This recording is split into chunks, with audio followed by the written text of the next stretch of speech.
Hi, I'm Austin. I was the director and cinematographer of Tate. I'm Evan Mello, and I was the producer and second camera. Christian Collins, and I was the editor of Tate.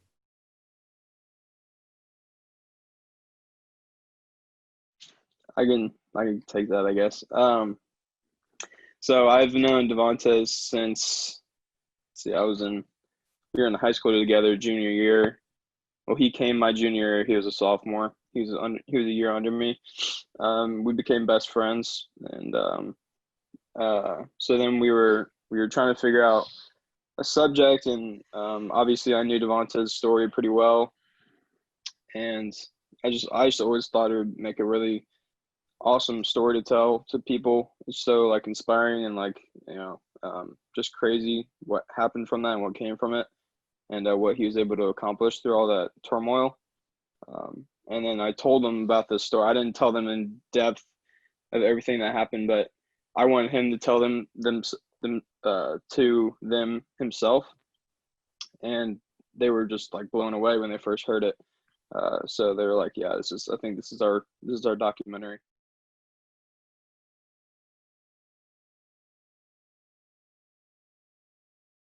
It was really like his story, hearing it for the first time was really compelling because we were going through a bunch of like different ideas throughout the entire like month of like figuring out what's happening.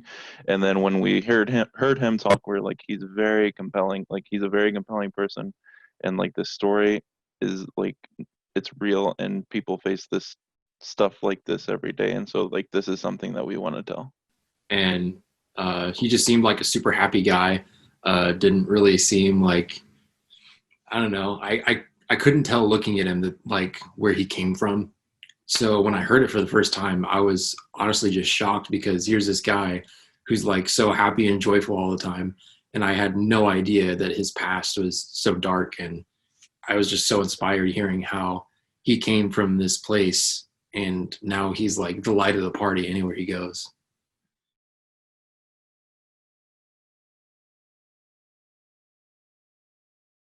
Yeah, it was a little, there was some pros and cons to it because obviously going in I knew pretty much everything, not everything I would say, but most stuff that was going to be in the documentary. And so that kind of drove it from the beginning, and was it allowed us to be able to get things done a lot faster and more efficiently, I would say. Uh, some cons to it, you know, going in, I knew what was going to be in it, so I didn't want to make Devontez feel, um, I don't know, uncomfortable, or like didn't necessarily want something in his story shared. So going into that, I was kind of nervous about that. Um, and then also that voicemail that his mom had left of him, we were going back and forth whether or not we wanted that in there, just because it was so personal. And he himself at the beginning was like, "No, I don't want that in there." But then I didn't try to convince him or anything. He came to me. He's like, "I've changed my mind. Like I want it in the doc." It's like, okay, like So I was trying to be very respectful of him, and I didn't want to make him uncomfortable in anything we included. So So for me, I wanted Devonta's I wanted to do right by him. Like I wanted to make sure like everything that was included in the film is something that he felt comfortable with. Someone who's like in Dayton or somewhere in Florida or something, that he'll be comfortable with them saying it, seeing what he's gone through and everything.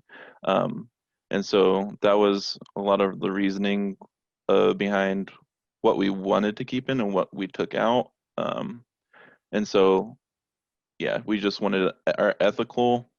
We just wanted to do right by him and like make sure he was comfortable with it. Like, how do I portray Devontez's mother in a way that like doesn't make her look like just some prostitute on the streets? It's like I wanted to make sure that when people saw it, that they felt they felt like connected to her in a way, and like mothers watching it would be like, I mean, yeah, I love my kids. I would do anything for my kids. And seeing like she had to do these really horrible things, but showing that it was out of love to try to provide for Devontez, really. And I think that that was probably the biggest challenge, was like, how do we walk the line of staying true to his past and staying true to who his mother was, but at the same time portraying her as a mother and someone that's just caring for her son.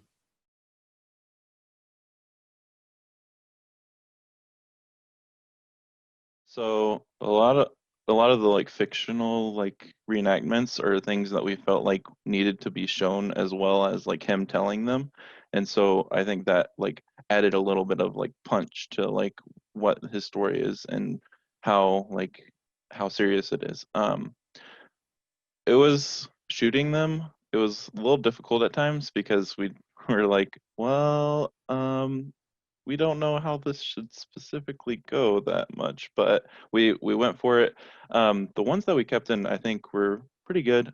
We kept them in, and so like it added to the story. All of the shots that we kept in added to the story. There were a couple that we reenactments that we did that weren't as up to par as we were expecting them to be, and so we edited those out and like kept them from the documentary. And so, and there was one specifically where when he's talking about his mom being attacked that we decided to keep out just because like his face, seeing his face or family photos would probably pack a better punch than what we reenacted. And so that's the basis behind most of our decisions.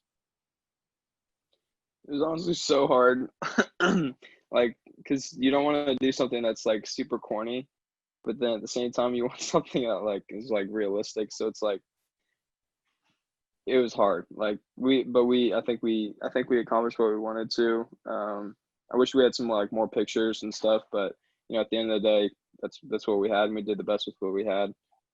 So I would say that when it comes to some of the B-roll that we shot and kind of reenactments, it was actually really hard for me to figure out like what to keep in there, especially when it comes to like um, Devontez talking about his mom being attacked.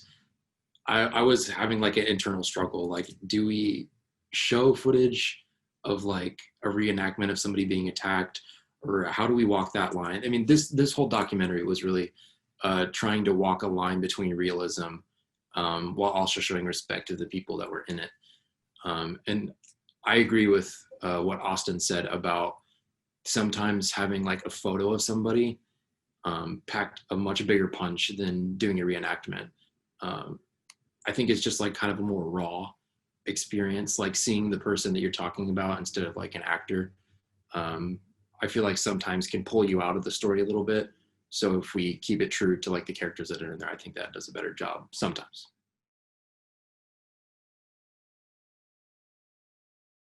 I can speak on the filming it since I shot it. And then Evan can probably speak on why he changed his mind to include it.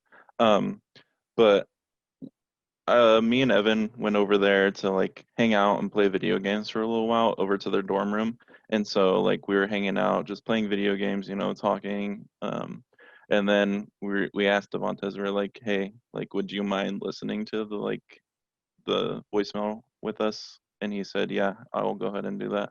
And so he was sitting on his bed and he pulled up the voicemail, and then I got on another bed and like just made sure to like capture this moment and like be respectful of him while we're shooting it, because that's a big thing, is you want to be respectful of your subject. Um, and so I was shooting, but I was also very engaged with what was happening with him. And so the feelings going on in that room were very intense feelings. And he just like was able to open up more to us, and so we were able to like talk to him and be like, hey, like, we got you, we're here for you. And so um it was more like it was more of a genuine moment between like us and him, like the filmmakers and him. And like I feel like that added to our relationship with him, and we're able to help him out with that when we could. And so why he changed his mind? Uh, I don't know. I think at the heart, I think Devontae understood um, what this documentary meant for him. I think a lot of it for him was just like kind of closure, a little bit. and kind of just a wrap up and summary of like what he's been through. And like, I don't think he would have wanted that left incomplete or felt like he went at it half-hearted, or he didn't fully engage in the process of that. And I think he realized that and was like, you know what, I'm going all in. Like, we need to get this right. And I think that's why he changed his mind. And for people who are going to watch it.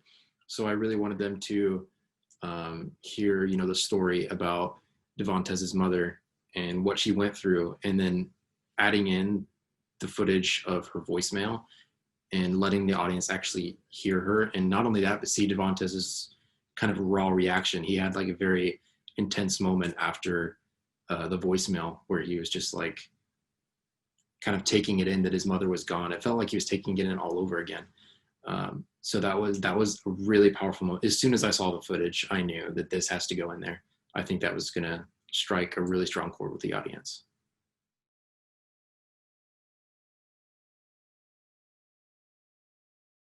We actually waited to show him until the night that it premiered.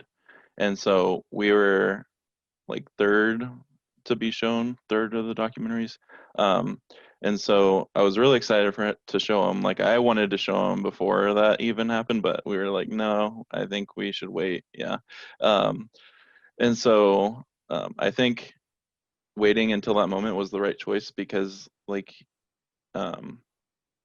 his family was there with him as well.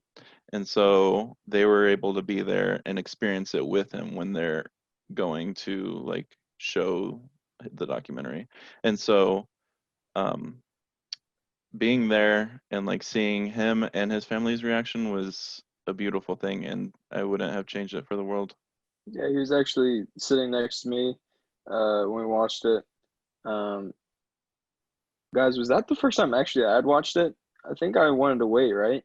Yeah, I think I think that was my first time I had seen like the full version of it. But yeah, so we watched it for the first time together, and like at the end, he just turned to me and was like, "I love you, buddy," and like he just like shook me up, and yeah, and we went on stage and answered some questions. But yeah, it was an awesome experience for sure.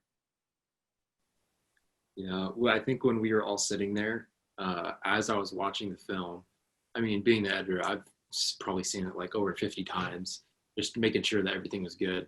So I found myself trying so hard not to like look at Devontez and see what his reaction was throughout the whole thing, because nobody likes somebody staring at you while you're trying to watch a film. But at the very end, I remember looking over and he just had a big smile on his face. And at that moment, I was just like, yes, okay, we got it. We told the story well. And I think talking with his family afterwards, they gave us a big hug, and that was also just like another kind of like yes moment, like we did it, we told his story well. So I think that was really like the drive home for me, because I was unsure about a lot of things. I'm an overthinker, so I was looking through the footage and I was like, ooh, should we have included this? Should we have taken this out? Should we have done that? But I think on the night of the premiere, it just solidified to me that we did a good job.